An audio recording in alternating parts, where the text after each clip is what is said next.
हिंदी की यादगार कहानियों के चैनल में आपका स्वागत है। आज सुनिए वर्तमान में प्रतिष्ठित हिंदी लेखक जयशंकर जी की लिखी हुई कहानी स्मारक। तो शुरू करें कहानी स्मारक। उन दिनों हमारा छोटा सा थिएटर ग्रुप था। गर्मियों में रिहर्सल कस्तूरबा लाइब्रेरी में होती थी। लाइब्रेरी के करीब ही पार्क और जिमखाना था। पार्क के चारों तरफ अशोक के पेड़।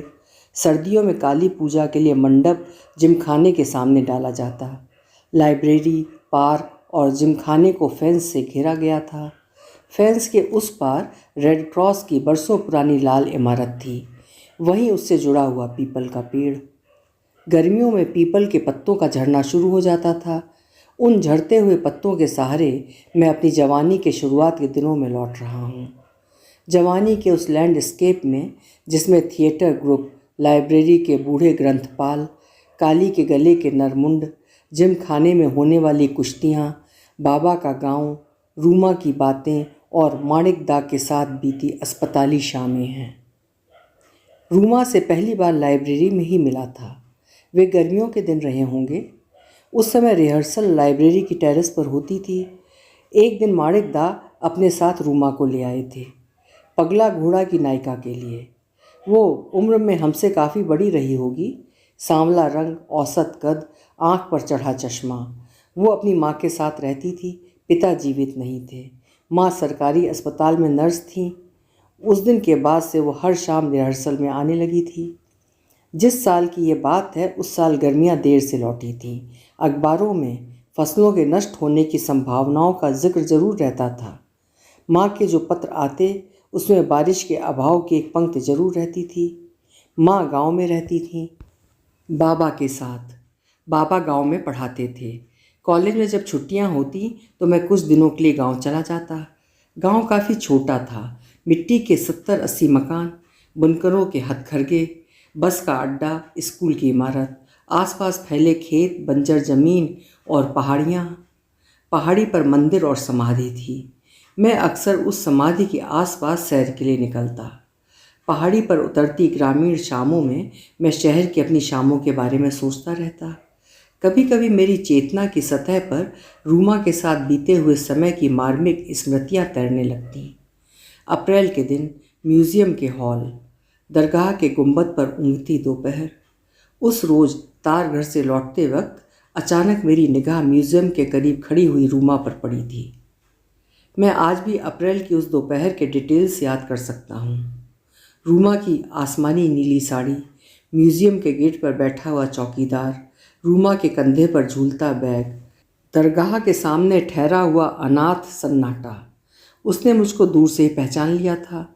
मैं म्यूज़ियम के करीब पहुँचा ही था कि उसका प्रश्न बाहर आया था, इतनी धूप में कहाँ भटक रहे हो? तार घर गया था। और तुम? म्यूज़ियम में दोपहर बिताने आई हूँ। माँ की दिन की ड्यूटी है। घर में अकेली ऊब रही थी, सोचा इस दोपहरी में, वो भी इस म्यूज़ियम को देखने के लिए। क्यों, क्या खराबी है इसमें?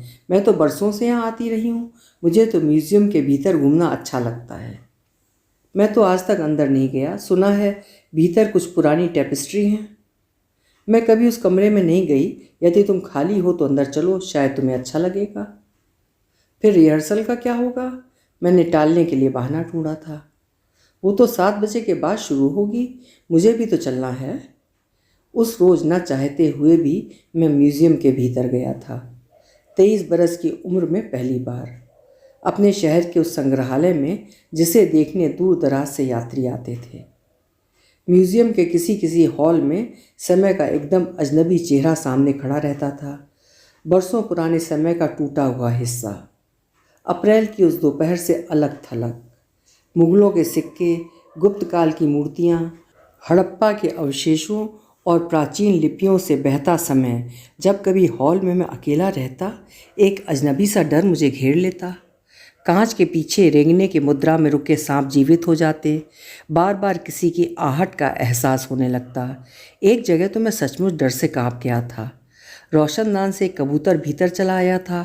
हॉल की अपरिचित खामोशी के बीचों बीच फड़फड़ाते उसके पंख, मरी हुई चीज़ों का पड़ोस, रोशनी में चमकती जंगली जानवरों की आंखें। मैंने रूमा को अपने इस डर के बारे में बताया था। बहुत पहले मैं भी एक दिन डर गई थी। फिर भी तुम यहाँ अकेली आती हो? मैंने अपना डर बाहर फेंका था। ऐसा बहुत कम होता है कि मैं अकेली ही यहाँ मौजूद रहूँ। कई लोग यहाँ आते हैं, फिर अब तो एक आदत सी बन गई है। माँ ने उस रोज़ बहुत डांटा था। वो तो बहुत चिढ़ गई होंगी। कहती थी कि करीबी बाबा की मज़ार है, वहाँ जवान लड़की का इस तरह भटकना खतरनाक है। ठीक ही तो कहती थी, ऐसी जगहों में तो भूत प्रेत का डेरा रहता है। फिर तुमने देखा होगा कि गेट के करीब ही नीम का बरसों पुराना पेड़ है। अम्मी, क्या तुम विश्वास करते हो?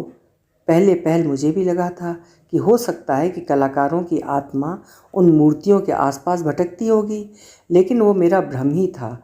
हालांकि मैं अब भी गहरे विश्वास के साथ कुछ भी नहीं कह सकती, लेकिन म्यूज़ियम से बाहर आने तक वो इसी विषय पर बोलती रही थी। उसकी सोच में हमेशा एक अमूर्त तनाव छिपा रहता, जिसमें एक प्रकार का जादुई सम्मोहन था। हालांकि उसके सोच से लिपटा हुआ ये तनाव किसी प्रश्न को एक अंधेरे से निकालकर दूसरे अंधेरे क्षेत्र में फेंक देता था। उसी शाम की बात है। म्यूज़ियम से निकलकर हम रिज़र्व बैंक के बस स्टॉप की तरफ बढ़ रहे थे। मैं देर तक खामोश चलता रहा। मेरे भीतर अम्मा की याद पकने लगी थी। हालांकि मैं तभी गांव से लौटा था। बस स्टॉप के करीब आते ही उसने कहा था, लगता है तुम बोर हो गए। नहीं, बल्कि मुझे तुम्हारे साथ रहना अच्छा लगता है, मैंने कहा था। फिर तुम इस तरह खामोश क्यों हो? मैं जब गांव से लौट रहा था तब अम्मा बीमार थीं। अभी म्यूज़ियम में मरी हुई तितलियों को देखकर उनकी याद आ गई। बचपन में मैं जब तितलियों को पकड़कर शीशी में रखता था तो वो डांटती थीं। मैंने ऐसा ही कुछ कहा था। क्या माँ अक्सर बीमार रहती हैं? रूमा ने पूछा था। मैं माँ की मृत्यु के बारे में सोचता हूँ तो भीतर तक एक अजीब सा डर उतर आता है। मैंने बचपन से उसे बीमार ही देखा है।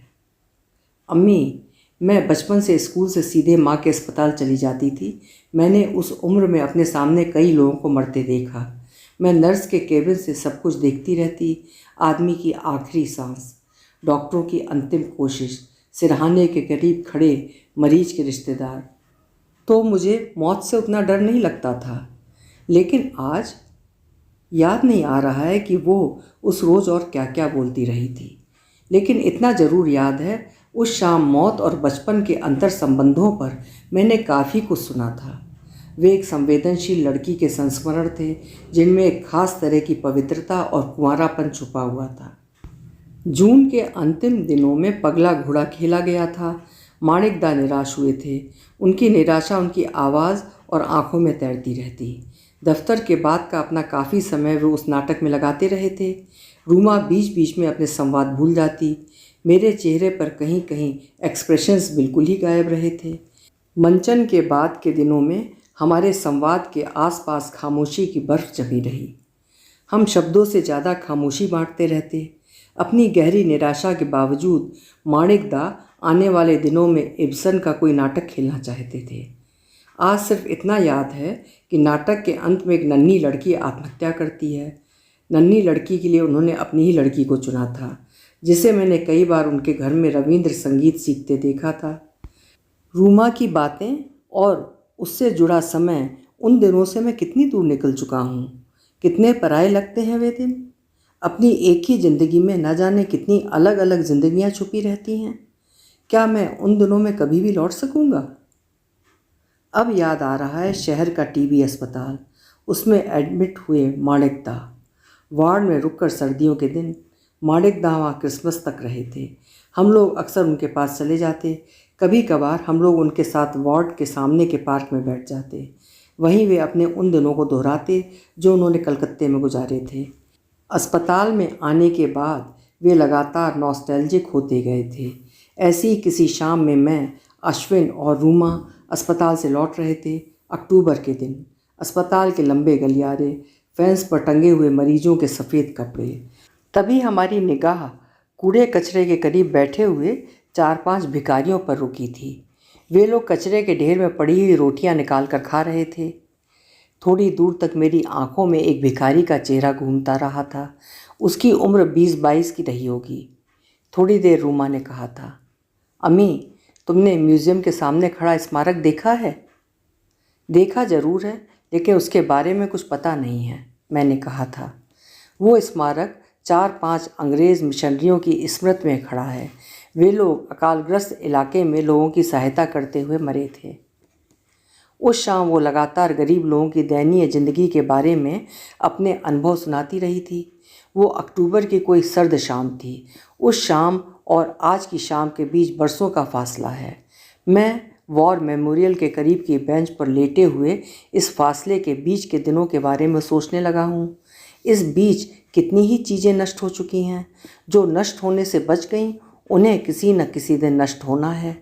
कितनी अजीब प्रक्रिया है कि एक दिन सभी नष्ट हो जाते हैं, चाहे वे आदमी के हाथों बसे हुए शहर हों, चाहे स्वयं आदमी। गर्मी की इस शाम में ऐसी ही बातें मेरे आसपास भटक रही हैं। शाम वहाँ लौट रही है जहाँ वो बरसों से लौटती रही है। थोड़ी देर बाद मैं भी लौट जाऊँगा, एक पराए शहर के होटल के कमरे में, जहाँ मैं पिछले 2 दिनों से ठहरा हुआ हूँ। शाम का धुंधला प्रकाश सड़क पर उतर रहा है। अभी आप सुन रहे थे लेखक जयशंकर जी की लिखी हुई कहानी स्मारक। उम्मीद है कहानी आपको पसंद आई होगी। कल मिलेंगे फिर किसी उम्दा कहानी के साथ। आपका समय शुभ हो।